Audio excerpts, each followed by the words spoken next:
عارف ايه اصعب من الفشل؟ انك تفضل تحاول في حاجة ميتة بس خايف ترجع وتندم.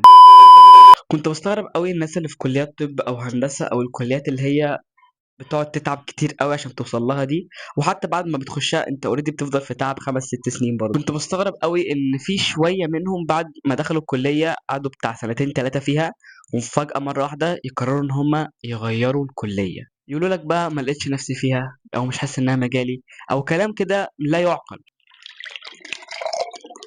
اشربوا ميه بايديكم اليمين على 3 مرات، سموا الله. يعني بعد كل تعب السنين ده والتعب النفسي والمادي والجسدي، تيجي في الاخر تقرر ان انت تغير الكليه بتاعتك في اقل من ثانيه. المهم انا كنت بخاف ابقى زيهم في يوم من الايام، يعني بعد ما ادخل الكليه بتاعتي اللي انا دخلتها بتعب باذن الله، ابقى احس ان هي مش شبهي او احس ان انا مش فيها لسه. لا لا، مش دي. او ماي جاد. فعشان كده كنت عايز ادرس واعرف كويس جدا امتى اكمل سعي وامتى اقول كفايه كده، وده اللي هكلمك عنه النهارده. هندي قصة خيالية. أنا كنت بحاول أوصل حاجة معينة، سواء علاقة، هدف. كنت كل يوم بصحى وأقول النهاردة هيبقى أحسن، بس الحقيقة إن كل يوم بيعدي أنا بقل مش بزيد. أنا وطاقتي بنقل. أنا و أنا وكرامتي بنقل يا فهد. والله بقول لك إيه، أنت تستاهل إن أنت تطلع في الفيديو علي أهو. السلام فهد يا عليكم. جماعة بقى شرس، بقى نوتي، بقى باد بوي، بقى يضربني ويعضني ويخربشني، كل ما افتح باب الشقه يبقى عايز يجري مني، مع اني مأكله ومشربه منيمه ومدلعه وملعبه وعامل له كل حاجه هو عايزها، بس هو. سألت نفسي سؤال اللي يمكن انت كمان بتسأله لنفسك: انا كده بستسلم ولا بحمي نفسي؟ الفرق بين انك تستسلم وانك تحمي نفسك ان الاستسلام بيجي من الضعف، حاجة انت خايف منها، حاجة انت ضعيف فيها فبتستسلم، بتسيبها اوريدي، حاجة حاسس ان انت مش هتنجح فيها. لكن الحماية بتيجي من الوعي. في فرق بين انك تبطل عشان خايف وانك تبطل عشان حاسس ان ده مش مكانك، انت مش هنا، انت لا تنتمي الى هذا القبيل. موضوع السعي ده بقى فيه كلام كتير قوي، محتاجين شفطة قهوة ونرجع نتكلم فيه. مشروب الحلقة النهاردة قهوة. انت من لحظة ما اتولدت وانت بتسعى. الانسان عامة، هو يعني الانسان مخلوق بيحب السعي. اتولدت لقيت نفسك بتتشال، مش عاجبك الحوار، لا مش عاجبك ان الناس كل شويه تشيل، بدأت تسعى وتشتغل ان انت تزحف على الارض. طيب اوكي، فعلا اشتغلت وسعيت وتعبت على نفسك وزحفت على الارض، مبروك، انا بجد فخور بيك. اما بعد لا، مش عاجبك ان انت تفضل تزحف على الارض كده، عايز تجديد، شايف كل الناس اللي حواليك بيمشوا واهلك مستعملينك كمساحه تمشي تمسح الشقه، لا، هتبدأ تسعى وتشتغل اكتر وتحط هدف ليك ان انت عايز تمشي على رجلك. هتسعى وهتمشي على رجلك فعلا، مبروك، برضو هدف تاني وهدف. انت عاش، انت عاش وكبرت خلاص وقررت ان انت تختار مصير حياتك، سواء كان كلية او شغل او شريك. بعد ما بتختار الحاجة اللي انت عايزها او الحاجة اللي انت شايف ان هي حلوة ليك، بتبدأ سعي، بتفضل تسعى تسعى تسعى، تجري تجري تجري فيها، تبذل مجهود جبار، تعمل كل اللي قدامك واللي وراك كل اللي في ايدك، تدعي ربنا، تعمل كل حاجة انت عايزها، اللي انت عايز الحاجة دي ببساطة. شغل، مثلا ليفل معين، ترقية معينة، حاجة انت عايزها، انت بتسعى عشان توصل لها. ماشي، سعيت ليها، ايه اللي بعد كده؟ بعد ما تفضل تسعى تسعى تسعى وتجري تجري تجري وتتعب جامد، بتيجي عند لحظة كده بتقف فيها اللي هو طب ايه؟ هو انا ليه مش بوصل؟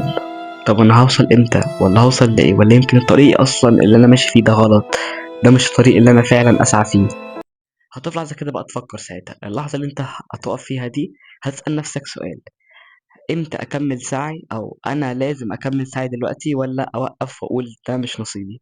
بعد ما تفضل تجري تجري وتبذل مجهود، يعني هتحس ان انت عجل في ساقية، ولا منك بتوصل لحاجة ولا منك عارف انت هتوصل لحاجة، وكل حاجة بتتكرر وانت بتتعب، انت بتبذل مجهود، يعني عارف، لو الحاجة دي بتتكرر وانت اوكي مرتاح ما عندكش مشكلة فيها، ما كان كل الناس قاعدة وبتسعى في الحاجة اللي مش ليها، بس عشان انت بتبذل مجهود جبار وانت حاسس ان مجهودك ده بيروح على الفاضي، فانت مش عايز تكمل. هتسأل نفسك بقى هنا شوية أسئلة: طب أنا ليه ما وصلتش اللي أنا عايزه؟ طب هل الطريق ده مش ليا؟ طب هل ربنا مش كاتب لي؟ بس دي حاجة unfair، مش حاجة عادل، أنا عملت اللي عليا، أنا سعيت، أنا المفروض آخد، هي قانون معادلة، سعي يساوي نتيجة. اتعب عشان توصل اللي عايزه، ذاكر عشان تنجح، اتمرن أكتر عشان جسمك يبقى أحسن، هي كده معادلة. انت عملت اللي عليك، انا سعيد، انا تعبت، انا عملت اللي عليا، انا ليه ما وصلتش اللي انا عايزه؟ السؤال ده يفضل يدور في بالك كتير، هيجي في دماغك اجوبه كتير، بس عايزك تقف لحظه كده وتفكر في حاجه. انت شايف ان انت عملت اللي عليك وربنا برضو عمل اللي عليه. تقول لي ازاي؟ اقول لك ربنا بعت لك مليون اشاره، مليون علامه، وانت بتجري في الطريق اللي انت بتسعى فيه ده، ان انت تقف، او طريق تاني مفتوح، طريق تاني سالك اكتر من كده، بس انت ما خدتش بالك ان انت بتجري بتجري بتجري زي العجل. عايزك تجرب، جرب اقف كده، احسب مع نفسك، ارجع شوف انا في كام طريق، في كام علامة، في كام اشارة سبتها وما خدتش بالي منها وانا بجري، وابدأ ارجع. لو قدرت ترجع ارجع بص عليها وجرب تخش طريق منهم، يمكن يكون هم دول فعلا الخير ليك، هم دول الطرق، هو ده نتيجة سعيك اللي انت كنت بتسعى عليه.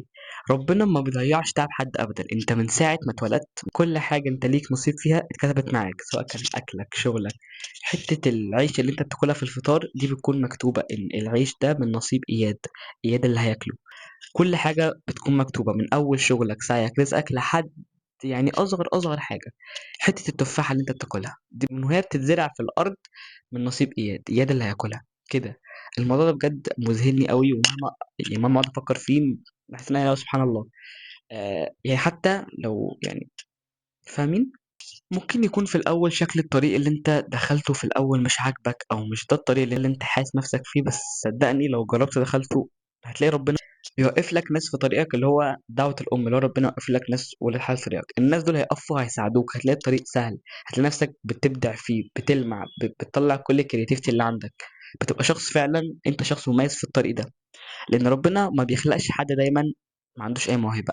أنا في حاجة مقتنع بيها، إن ربنا وزّع علينا الأرزاق بالتساوي، ما فيش حاجة اسمها الشخص ده مثلًا رزقه مثلًا أكتر من كده، ممكن يعني ممكن يكون شخص ربنا رازقه أكتر من التاني، بس ربنا في الأول خالص يعني قبل ما نتولد كلنا بيكون أرزاقنا بالتساوي، رزقك بيكتر مع سعيك أنت ومع مجهودك اللي أنت بتبذله.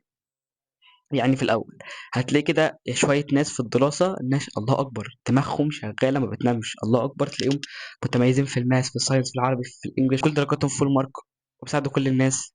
هتلاقي ناس تانية في نفس الفصل معاهم دول، ناس متميزين جدا مثلا في السوفت سكيلز، الناس مثلا كل الناس بتحبهم، مثلا عارفين يتكلموا كويس، بيعرفوا يحلوا مشاكل. آه مثلا هتلاقي برضو في نفس الفصل ده ناس رسمها تحفة، ناس ممكن يكون رسمها في المستقبل ده مثلا ربنا مخطط ان ده يكون اكل عيشهم، ده مصدر رزقهم، ان هم مثلا رسامين، ناس بتكتب مثلا يعني كويس جدا، فممكن تشتغل في شركة مثلا الرايتر بتاع الشركة. المهم يعني في كلام كتير قوي والارزاق كتيره، بس ما فيش شخص بيتولد ساده كده، ما فيش حد بيتولد ساده. انت ممكن تكون شايف ان انت لا يا عم انا ساده، انا ما عنديش حاجه مميزه خالص اعملها، كل اللي بعمله في غيري بيعمله، مش شرط الحاجه رزقك اللي انت مميز فيه يكون حاجه ما اتعملتش قبل كده، بس على الاقل انت تكون مميز فيها، بتبدع فيها. جرب تقعد مع نفسك ورقتك وقلمك واكتب انت حاسس انت بتعرف تعمل ايه كويس، انا بعرف اطبخ، انا بعرف اكتب، انا بعرف اعمل لعب، انا عندي هوايه لتعلم كذا، انا بعرف اتكلم مثلا لغات كويسه، الناس بتحبني مثلا لما بقول نكت، كده كده كده، اكتب اكتب اكتب، هتلاقي حاجه انت سبيشال فيها، حاجه انت بتشاين كده، انت بتلمع، حاجه مفيش حد زيك، دي رزقك اللي ربنا كتبه لك. لو اشتغلت على نفسك ممكن يكون ده مصدر رزقك بعد كده في الدنيا، لو ما اشتغلتش على نفسك هيكون برضو حاجه انت مميز فيها.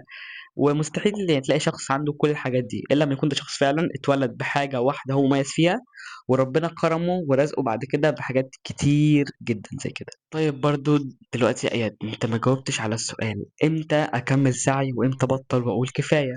هقول لك دلوقتي ثلاث حاجات لو لقيتها كمل سعي، وثلاث حاجات برضو لو لقيتها وقف فورا، وقف. بص اعرف ان ده مش ليك، ده مش انت. نبدأ بالثلاث حاجات الحلوة. أول حاجة هو إنك لسه عندك أمل حقيقي جواك، ما تفتيش على نفسك، ما تقولش أنا عندي أمل، لأ أنت فعلا من جواك رغم إن أنت لسه أنت عايز تسيبها، أو أنت مش عارف تسيبها ولا تكمل، بس أنت فعلا عندك أمل إن أنت لأ، أنا لو كملت هنا أنا هوصل لحاجة معينة، أمل. تاني حاجة لو المشكلة فيك أنت مش في الهدف نفسه، المشكلة في طريقتك، المشكلة في أسلوبك، المشكلة فيك أنت عامةً مش في الهدف اللي أنت عايز توصل له، دي ساعتها محتاج تراجع نفسك كويس، لأن أنت ممكن تكون الهدف ده أو الحاجة اللي أنت يعني بتسعى وعايز توصل لها تحفة جدًا، بس المشكلة فيك، محتاج تغيّر فيك كام حاجة وهتوصل لها، يعني لسه في حل بس محتاج تغيّر الأسلوب. 3 لو بتعمل الهدف ده من جواك فعلًا مش عشان ترضي الناس، الهدف ده أي حاجة أنت بتعملها عشان نفسك هتلاقي نفسك بتبدع فيها، دي قاعدة أوتوماتيك كده خدها تب تب. طيب إمتى تقول كفاية؟ لما الحاجة دي تكون بتكسرك، الحاجة دي تكون بتستنزفك كل يوم، أنت بتصحى أنت مش طايقها أكتر من اليوم اللي قبله، لما تحس إنك بتمثل مش بتعيش، أنت بتمثل إن هي عاجباك، بتمثل إن أنت كل يوم عادي بتحبها، مش بتعيش اللحظة بجد، مش بتستمتع بالحاجة اللي أنت بتعملها دي بجد، لما تبدأ تخسر نفسك وأنت بتحاول تكسب الهدف، نفسك وروحك وهدفك أغلى من كل حاجة في الدنيا.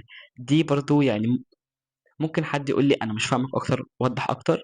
يعني كرامتك، مسؤوليتك، أنت نفسك، هويتك، يومك، لما تلاقي كل التلات حاجات دول بيضيعوا، أو يعني كل دول بيضيعوا بسبب شغلك أو بسبب حاجة أنت بتكمل فيها، لا أنت محتاج توقف بريك. نفسك أغلى من كل حاجة، حط yourself in first. معرفش ايه ده، حط نفسك في الاول يا ابني. وقبل ما اخلص، مفيش حد فينا مش فاشل، هي في ناس محطوطة في طريق مش ليها وهي لسه ماشية فيه وهي لسه مكملة رغم ان ربنا بعت لها اشارات كتيرة جدا، بس هي لا بتعمل كده الاشارات لا. يعني انا عايز اكمل الطريق ده، في اشارة في طريق بس انا عايز اكمل في الطريق ده، دول هيفضلوا كده زي العجل في الساقية، ولا بيوصلوا لحاجة ولا بيعملوا اي حاجة. برضه يا اياد ما قلتش امتى اكمل سعي وامتى اقول كفاية. لو عايز الجواب النهائي امتى تكمل سعي وامتى تقول كفاية، الجواب بتاعي انك تكمل سعي. كمل سعي، لان ربنا عمره ما بيضيع تعب حد، لان انت فعلا لو عايز الحاجة دي هتوصل لك، اللي بيسعى بيوصل. بس طبعا اهم حاجة تكون حاططها على الثلاث مؤشرات اللي احنا لسه قايلينهم من شوية، حطهم كده في مقارنة، الثلاث مؤشرات السلبية والإيجابية. لو لقيت إن السلبية أكتر من الإيجابية للأسف أنت هتضطر ترجع وتكمل، لو لقيت الإيجابية أكتر كذلك أنت كده فل الفل وكمل. وإن ربنا مش بيضيع تعب حد ابدا، ربنا بيعوض خير، حتى لو انت لسه مش شايف الخير ده دلوقتي او هو مش واضح لك او جاي لك في هيئه مش عاجباك، بس ده في الاول في الاخر خير ليك، هتفهمه بعدين. ما تنسوش تعملوا لايك سبسكرايب، مش عشان ارقام، عشان اعرف في كام واحد مهتم بالكونتنت ده. وبس، سلام.